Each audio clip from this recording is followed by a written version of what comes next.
नमस्कार, प्राइवेट 4 आप देख रहे हैं। मैं हूं आपके साथ अनुराग सिंह और प्राइवेट 4 में आज आपके लिए क्या खास है मैं आपको बताता हूं। सबसे पहले बड़ी खबर जानिए, संभल की सबसे बड़ी सच्चाई आपको इस बुलेटिन में बताएंगे।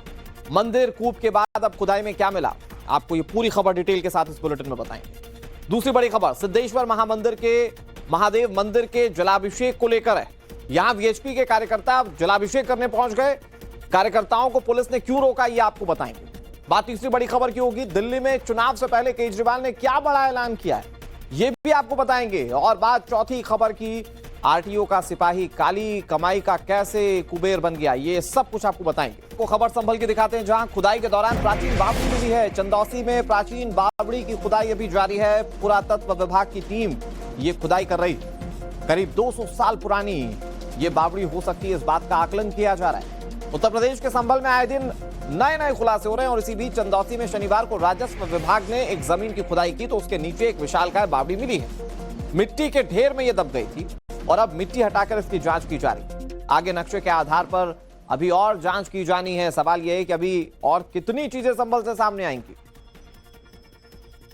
संभल जिले के चंदौसी इलाके में एक बावली मिली है, हम उसी जगह पे मौजूद हैं। ये जो आप नीचे देख रहे हैं जहां पर खुदाई हो रही है, ये दरअसल बावली का एरिया है। ये नीचे देखिए, ये बावली है और इस बावली के अंदर बताया जा रहा है कि 4 कमरे भी बाकायदा मिले हैं और ये काफी ज्यादा पुराना है और इसकी अभी जांच की जाएगी। कल प्रशासन को ये सूचना मिली कि यहाँ पर काफी जो पौराणिक स्थल हैं वो यहाँ पर दबे हो सकते हैं और यही कारण है कि प्रशासन ने जो तुरंत जो है इसके ऊपर कार्रवाई करते हुए यहाँ पर अपनी टीम को भेजा और उसके बाद जो जेसीबी है उसकी सहायता से यहाँ पर खुदाई करवाई।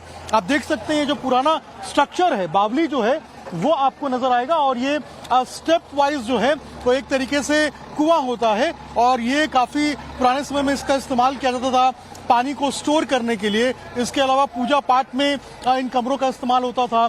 इन कमरों का इस्तेमाल जो है वो राजा महाराजा अपना किया करते थे। और ये देखिए यहाँ पर इसी तरीके से जो बावली है वो आपको नजर आएगी। ये चंदौसी का इलाका है और अब इस बावली को यहाँ से साफ किया जा रहा है। अंदर जो मलबा भरा हुआ था इसको साफ किया जा रहा है। कितना पुराना है ये अब तक साफ नहीं हो पाया है, इसकी जांच की जाएगी। इधर संभल में जितनी भी चीजें मिल रही हैं इन सब पर जगत गुरु रामभद्राचार्य ने टाइम्स नाम नवभारत से बातचीत की और बातचीत करते हुए बड़ा बयान दिया। कहा कि अब हिंदुओं को एक हो जाना चाहिए। और क्या कह रहे रामभद्राचार्य, सुनिए साहब। गुरुजी, संभल को लेकर एक बड़ा विवाद चल रहा है। यही देख रहा हूं कि हिंदुओं के प्रति अत्याचार हो रहा है और अब हिंदुओं को इस अत्याचार का समाधान करने के लिए एक हो जाना चाहिए। मैं एक ही बात कहना चाह रहा हूं, चाहे पंथ अनेक हो, हम सब हिंदू एक हों। संभल की घटना बहुत पहले से हृदय विदारक है और संभल ही नहीं, कहाँ कहाँ नहीं घटनाएं हुई आप बताइए। सब घटना हो रही है, बांग्लादेश में घटना हो रही है, पश्चिम बंगाल तो लगता है कि मानो विदेश ही हो गया है, हमारा ही नहीं। ममता दीदी की ऐसी अत्याचार की स्थिति है, सब धर्मियों को सब समर्थन दे रहे हैं, तब तो हमको एक होना पड़ेगा बेटा। खबर वाराणसी से, जहां मंदिर मुक्ति विवाद यहां गहराता जा रहा है। जलाभिषेक करने वीएचपी के कार्यकर्ता पहुंच गए। वीएचपी कार्यकर्ताओं को पुलिस ने रोक दिया और पुलिस ने 11 दिन का समय भी मांगा है। मंदिर के बाहर भारी संख्या में पुलिस फोर्स की तैनाती कर दी गई। आज विश्व हिंदू परिषद के कार्यकर्ता जलाभिषेक के लिए पहुंच गए थे।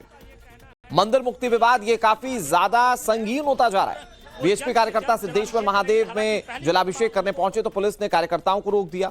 मंदिर का ताला खुलवाने के लिए 11 दिन का समय पुलिस प्रशासन की ओर से मांगा गया। सवाल यह कि क्या 11 दिन बाद मंदिर के दरवाजे खुल जाएंगे। आज हम लोग सिर्फ शंखनाद किए हैं कि प्रशासन ये जान ले कि अब हम लोग चुप बैठने वाले नहीं हैं। इसी बात पे इसका हम शंखनाद कर रहे हैं। चलिए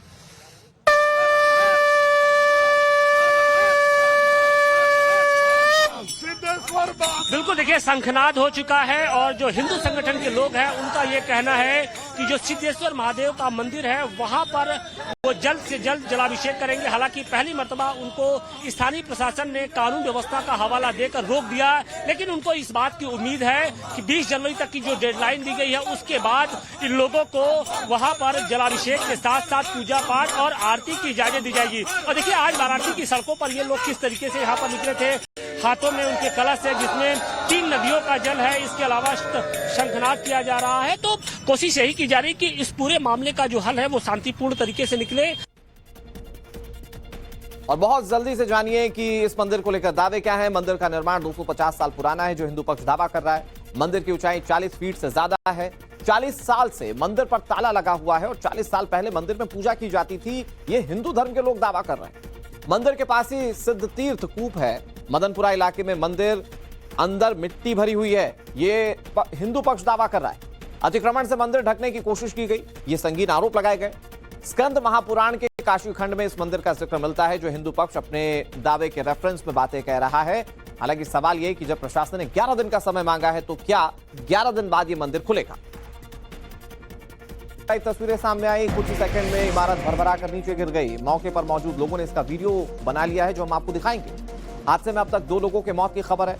मोहाली में रेस्क्यू ऑपरेशन अभी भी जारी है। दरअसल कल शाम 5 बजे मोहाली के सोहना गांव में एक बहुमंजिला इमारत गिर गई थी। सेना और एनडीआरएफ की टीम रेस्क्यू ऑपरेशन में लगी हुई है। मलबे के नीचे अभी कई लोगों के फंसे होने की आशंका है और इसीलिए मलबे को हटाकर लोगों को पहले तलाशा जा रहा है। जिंदगी बचाने की जद्दोजहद जारी होने वाले हैं। इससे पहले ऐलानों का सिलसिला जारी है। अरविंद केजरीवाल ने बड़ा ऐलान किया। 60 साल से ऊपर के बुजुर्गों का मुफ्त इलाज और महिलाओं के लिए सम्मान राशि का ऐलान भी कर दिया गया है। कल से इसका रजिस्ट्रेशन शुरू हो जाएगा। अरविंद केजरीवाल ने जानकारी दी, कहा कि योजना के लिए दिल्ली का निवासी होना जरूरी होगा।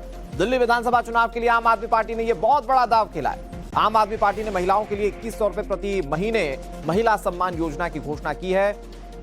इसी तरह की घोषणा से महाराष्ट्र में बीजेपी को फायदा हुआ। अब अरविंद केजरीवाल इस तरह की घोषणा दिल्ली में कर रहे हैं। सबसे बड़ी चिंता बुढ़ापे में यही होती है कि मैं बीमार हो गया तो मेरा क्या होगा, मेरा इलाज कौन कराएगा।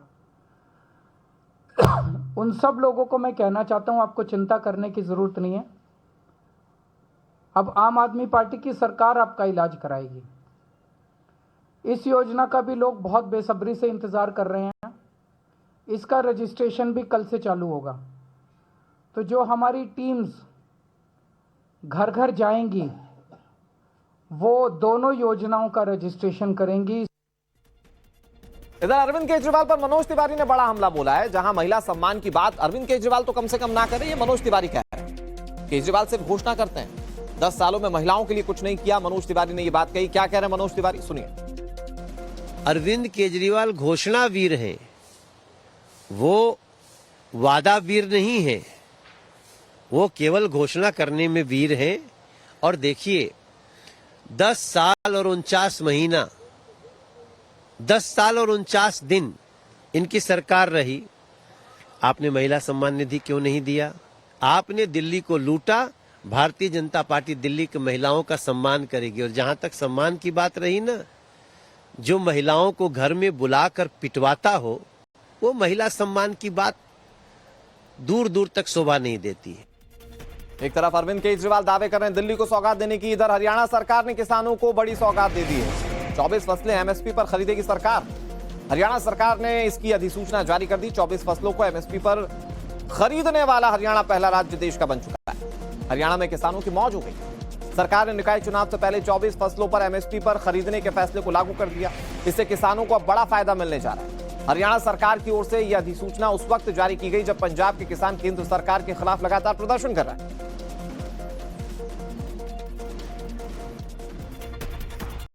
जिन फसलों पर अधिसूचना जारी की गई है वो 24 फसलें कौन सी आपको जल्दी से बताते हैं। इनमें रागी, सोयाबीन, नाइजर सीड और कुसुम, जौ, मक्का, ज्वार, जूट, खोपरा, ग्रीष्म मूंग, धान, बाजरा, खरीफ मूंग, उड़द, अरहर, तिल, कपास, मूंगफली, गेहूं, सरसों, चना, मसूर, सूरजमुखी और गन्ना, ये वो 24 फसलें हैं जिस पर सरकार ने एमएसपी की गारंटी दी है और इससे किसानों को काफी फायदा होगा। इधर रूस यूक्रेन युद्ध